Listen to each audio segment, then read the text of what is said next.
welcome to Leaders of Tomorrow, the only show on Indian television where you, the MSME, get center stage. This is ET Now's special daily initiative to give MSMEs and entrepreneurs the opportunity to be front and center on every industry and area that matters to you. Tonight on Voice What presents Super Achievers Making New India, I'm in conversation with Shaze, and on the other side of a short break, we'll bring your conversation with Awfis.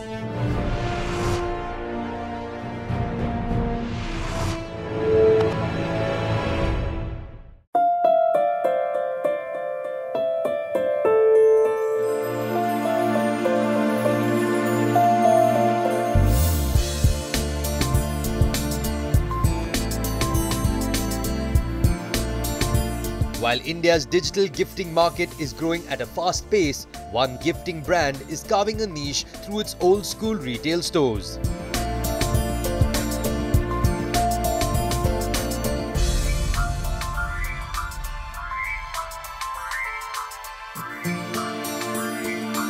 Shaze, a premium lifestyle brand, makes a statement with its unique and dazzling gifting collections. From home decor and religious idols to statement jewelry, perfumes and wristwatches, Shaze boasts of having something for everyone.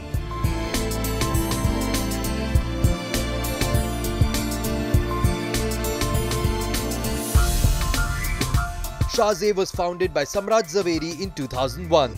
Its journey started with a small standalone store in a South Mumbai neighborhood. Shaze now marks a pan-India presence through its 20 standalone stores.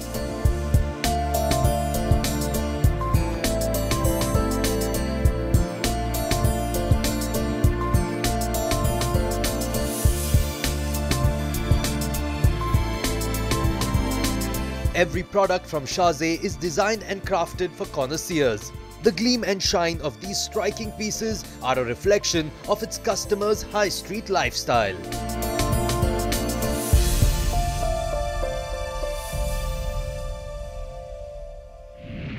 Let me start by talking to you about the brand. Just give our viewers a sense really of the brand, of the journey that you've seen, of the kind of growth that you've seen over the last 15, 16, 17 years. Shaze began as a silverware collection way back in 2001, and within 3 to 4 years, we realized that we've sort of reached the peak of that business. The silver business itself started transforming or shrinking to some extent. But nevertheless, we felt that we've reached a stage where there is a lot of brand recognition, and it was always my dream to build a brand. And that's where the real journey began. And today, Shaze deals in 10 plus categories.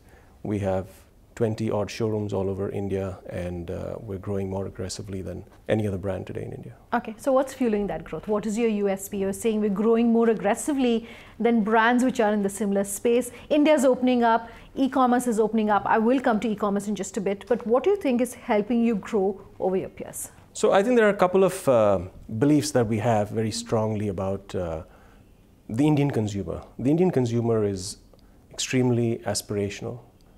Unlike consumers in many other parts of the world, the Indian consumer is very self-expressive, and they express themselves through their accessories, through what they wear, etc.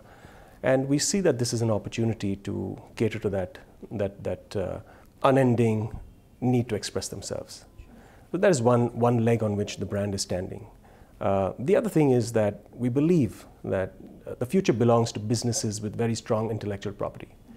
And that is one thing that we constantly build in our business, and that is design. We have tie-ups with some of the biggest design houses in the UK. We have design studios working globally for us, including our own design studio in-house. You're talking about growth in the number of offline stores. My question to you really is about at a time when most retail brands seem to be expanding online, whether it's going to be a question of online versus offline. A lot of experts tell us that omni-channel approach is the best approach to have in the retail space. Your thoughts on that? Yeah, I think I kind of agree completely with the omni-channel approach. Our objective is to build a brand, and when you're building a brand, you have to reach out to the consumer. Therefore, whether it's the internet or an offline store, these are mediums to reach out, and tomorrow it could be something else. So we will continue to be a part of any medium that is available to us to reach out and be relevant to our consumer. You're talking about growth in the number of offline stores. My question to you really is about at a time when most retail brands seem to be expanding online, whether it's going to be a question of online versus offline. A lot of experts tell us that omni-channel approach is the best approach to have in the retail space. Your thoughts on that? I think this logic doesn't just apply to Indian consumers. Globally, people need to touch and feel products. Human beings are going to want to go out for experiences. And that's more relevant in India, though. People, our retail story in India is still at a very nascent stage. People want to experience going out and shopping. Yes, online business is going to grow, but I don't think that's going to take away from any offline business. Okay, you said something very interesting earlier about IP. No one talks enough, or no one talks about IP when it comes to design, when it comes to the retail industry in India. Why do you think that's happening? Through our show, if you can talk to our viewers about perhaps why you felt it was necessary to have your own IP for your products in-house. So you got to get one thing very clear in your mind when you're building a business today. As I said earlier, the future belongs to businesses with strong intellectual property. It could be a process, a design, a brand, or whatever it is. And that's because you're living with a very, very well-informed consumer with superlative technology. So there's no way that an arbitrage play is going to get you ahead with the consumer for the long term. So if you're building a business for the long term, it's very important that you have a strong distinguishing point with your business. And in our case, it's our design and our brand. Everyone talks about the play of Bharat versus India for any brand or any service in India. You're someone that largely looks at the niche market. You have curated products and looking at a niche market. Does Tier 2 and Tier 3 then possibly have any role to play in the kind of products that you have? Would you look at that as a market? How big of a market perhaps will that be for you? Currently, we are catering to the Tier 1 cities only, the big metros, and we continue to grow there because I think there is a lot of opportunity there itself for us to kind of capture in the next few years. The Tier 2 and Tier 3 story for India, as far as our business is concerned, may be a few years away. I'd be very happy if that happens sooner than later. And I'm not saying that there's no money in those markets. There is a lot of money available. There are many big spenders. But I think Shaze is a brand where there's some amount of exposure to a certain different lifestyle is kind of important, and that's going to take some time in the Tier 2 and 3 cities to come around. Okay, so but when you do look at these markets, would you perhaps have to look at a different pricing strategy? Would you perhaps have to look at different designs? What's it that's it's going to take for you as a brand to be able to click in these markets? I think since we're building a brand, we're talking so much about intellectual property and design and the design language and brand philosophy. I don't think we're going to be able to create a special line or special pricing for these markets. I think we'll have to find that consumer who's ready for our brand and positioning. Okay, the government is putting a lot of impetus when it comes to skilling. With the Skill India program, for instance. For a brand like yours, especially where there's touch and feel, where people are coming into stores, is it important that you have people, your employees, who understand the ethos of the company, how you're training them to ensure that any customer who walks into the store has a great experience, walks away being happy? How do you do that? Yeah, so that's been one of the challenges over the years, but I think we've been able to overcome that because we spend and invest a lot of time on training our people, and it begins with a lot of training that I give personally to the team that's actually dealing with the consumers, who are our ambassadors, and now we have been able to successfully form a culture in the company where they are able to deliver the true story of the brand. Okay, now how do you do that? I just want to look at the big picture.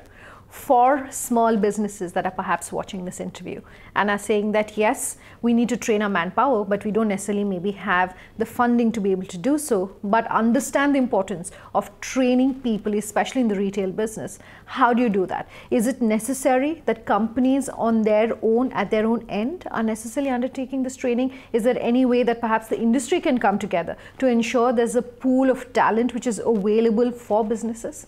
Yeah, I think all three options are possible. I think it would be great if you can outsource these things, but it's not the same as the entrepreneur himself communicating this to the team, which kind of drives a direct message of the philosophy, of the belief, of the vision of the business.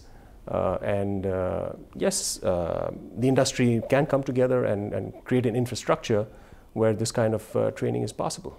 For a lot of the businesses that watch our show, say they understand the importance of building a brand, but they don't necessarily know what it takes to build a brand.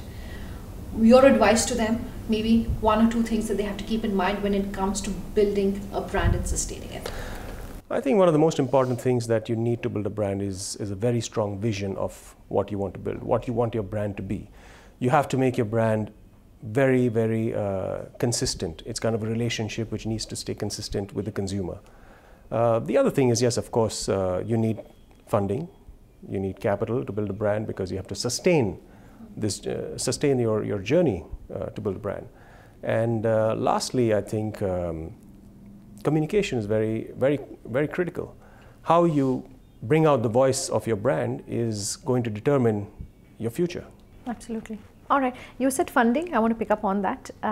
Most entrepreneurs tell us that their biggest challenge, of course, is raising funds. For a business like yours, which is in a very niche segment, has it been difficult raising funds? And maybe based on your experience, what would you like to tell our viewers about fundraising? Currently, we are funding this business internally. We have no immediate plans of raising money, but I think you have to be ready for it because it gives you a lot of firepower. Sure. My last question to you, if you're looking at the domestic retail market over the next, say, 4 or 5 years, what do you think is going to be the biggest game changer and how perhaps are you preparing for it at Shaze? I think the biggest game changer, there might be many, but one of the major game changers is going to be the introduction of technology in the buying experience for the consumer. So there are so many opportunities there. The consumer is spoiled for choice. The consumer needs an experience. This consumer wants to be engaged. So one has to be really be able to get into the consumer's mind to see how to keep them engaged, especially the millennials. You're someone who looks not just at the domestic market, but also at international markets. And my question to you really is how you understand the tastes and preferences of your international clients and how and what you think your USP really is when it comes to being able to cater to those needs. So my understanding of the world today is like it's become a boundaryless world. Our consumers are global citizens. Our brand also we have positioned in a way that it's completely rootless. There is no Indianness to it, nor does it belong to any particular origin or country. It's a very international positioned brand, and yes, that's how we're preparing to take this international at some point. So you're a brand that looks not just at, of course, the domestic market, but you're also supplying to international markets. What perhaps in your DNA or your USP is helping you understand the taste, the preferences of international consumers and being able then to meet those tastes and preferences? So first of all, our brand and our products are curated globally. If you have noticed, our brand doesn't have a lot of Indianness in it. We are trying to cater to a global citizen, and because I believe that the consumer is not interested in where you come from, rather they're more interested in what you mean to them at that moment. And that's how we're preparing this brand in a way that it can go international. Time for a break. On the other side, I'm in conversation with the founder of Awfis. Just stay tuned.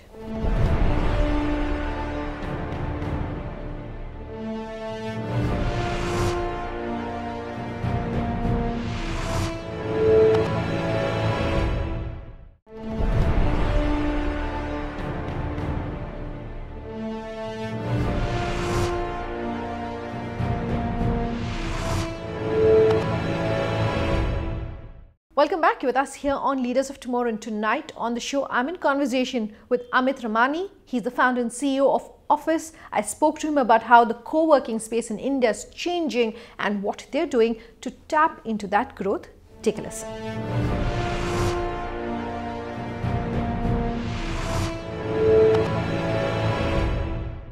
Thank you so much, Amit, for taking the time out to speak with us here on Leaders of Tomorrow. I want to start by just talking very briefly about Awfis. It's about 2.5 years old. Sure. Just talk to us about the journey. So we started the office business about 2.5 years ago, and the focus was on 3 things, right? One was flexibility. So bring people the option to take the seat for or a cabin or a meeting space from an hour to whatever time they required. if they wanted 1 seat or they wanted 500 seats, so give them that flexibility. Give them accessibility. So we wanted to, at the start of the journey, we wanted to provide a center within a 7 to 10 minute driving radius across 7 metro cities in India, and we are very close to that mission right now. Right? And the third was, and most importantly, was transparency. So we provided a technology platform that allowed people to book on the go. So I mean, that's kind of the Awfis journey started. And when we started, the focus, as when we realized, was that there were co-working players that were primarily focused on the startup ecosystem. There were business centers that were focused on the corporate ecosystem. So we said, but there's a SME sector which is completely underserviced, right?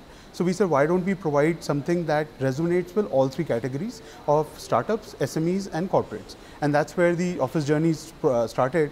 And we wanted to provide quality workspace for all the three sectors and be able to provide them from a flexible, accessible, and a transparent basis. That's very interesting. So, like you said, initially co-working spaces started because of the advent of startups, but you're saying that you're seeing more interest now coming in from SMEs. Talk to our viewers, what perhaps is the percentage of revenues that you're seeing from SMEs and MSMEs, and what are the specific benefits an MSME can see from working in a space like this? So about 50% of our business comes from SME and MSME sector, right? So that's a large portion of our business.